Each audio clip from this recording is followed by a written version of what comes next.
மீனாட்சி ஆரம்பித்த 5 எபிசோட் போன நேரத்தில் இப்போ வந்து பார்த்திங்கன்னா இந்த சரவண மீனாட்சி, அதாவது சரவண மீனாட்சி 3, அதில் வந்து பார்த்திங்கன்னா நம்ம ரக்ஷிதா, மகாலட்சுமி, அதாவது மாடர்ன் மீனாட்சி அப்படின்னு எதுவெல்லாம் சொல்லிக்கலாம்.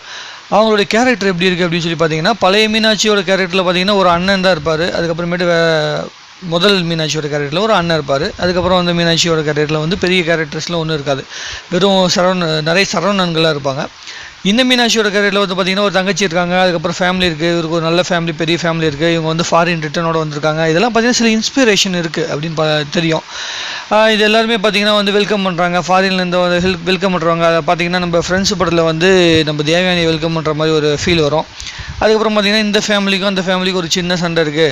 அது சரவணன் ஃபேமிலியோட அப்பாவுக்கும் இவரோட ஃபேமிலியோட அப்பாவுக்கும் வந்து ஒரு சின்ன சண்டை இருக்குது. சின்ன வயசில் ஒரு சின்ன மனஸ்தாபம் இருக்குது அப்படி இப்படின்னு சொல்லிட்டு ஒரு விஷயத்த சொல்கிறப்ப பார்த்திங்கன்னா அது வந்து ஏதோ ஒரு சின்ன படம், அதாவது ஒரு உனக்காக எல்லாம் உனக்காக அப்படிங்கிற ஒரு படத்தில் வந்து ரம்பாவும் கார்த்திகை நடிச்சிருப்பாங்க. அதில் ஒரு சின்ன சண்டை வரும், அதனால் 2 குடும்பமும் பிரிஞ்சிடும்.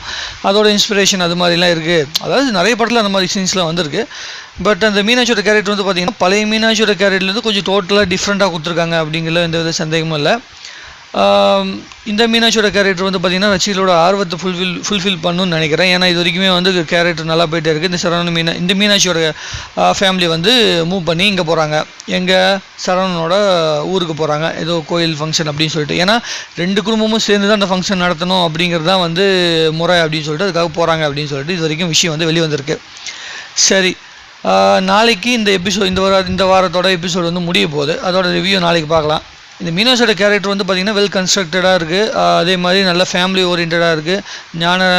ஞானசம்பந்தன் அவர்கள் வந்து அப்பா கேரக்டரில் நடிச்சிருக்காரு. அவர் வந்து நல்ல மெச்சூர்டான ஆர்டிஸ்ட்டு. ப்ளஸ் அவரோட டைலாக் டெலிவரிலேருந்து எல்லா விஷயமும் ரொம்ப அழகாகவே இருக்கும். நம்ம சிவா மனசில் சக்தி படத்தில் கூட வந்து பார்த்திங்கன்னா அப்பா கேரக்டர் நடிச்சிருந்தார், ஹீரோயினுக்கு ரொம்ப நல்லாவே பண்ணியிருந்தார். ஸோ இந்த மீனாட்சியோட கேரக்டருக்கு நிறைய ஸ்பேஸ் இருக்குது. அதாவது இந்த எமோஷன்ஸுக்கும் அதே மாதிரி சென்டிமெண்ட்ஸுக்கும் நிறைய ஸ்பேஸ் இருக்குது. இவங்களோட காதலுக்கு வந்து மீனாட்சியோட தங்கச்சி கூட ஹெல்ப் பண்ணுற மாதிரி கூட சீன்ஸில் நிறைய கிரியேட் பண்ணுறதுக்கு உண்டான வாய்ப்புகள் இருக்குது. ஸோ மற்ற விஷயத்தை மறுபடியும் பார்க்கலாம். பழைய சரவண மீனாட்சியோட இதை கம்பேர் பண்ணிவிட்டு நம்மளோட டைமை வேஸ்ட் பண்ணுறதை விட போக கதை அதிகமாக போக தான் வந்து நம்ம கம்பேரிசன் லெவலே ஜாஸ்தி பண்ண முடியும். ஸோ அடுத்த லெவலில் கதை போகிறப்போ அந்த கம்பேரிசன் லெவலை வந்து நம்ம ஜாஸ்தி பண்ணிக்கலாம். ஸோ இப்போதைக்கு மீனாட்சியோட கேரக்டரோட இன்ட்ரடக்ஷன் பரவாயில்ல, அவங்களோட ஃபேமிலி ஓரியன்டாக அந்த விஷயங்கள்லாம் கொஞ்சம் நல்லாவே இருக்குது. தைரியமாக பார்க்கலான்னு நம்புகிறேன். பார்ப்போம்.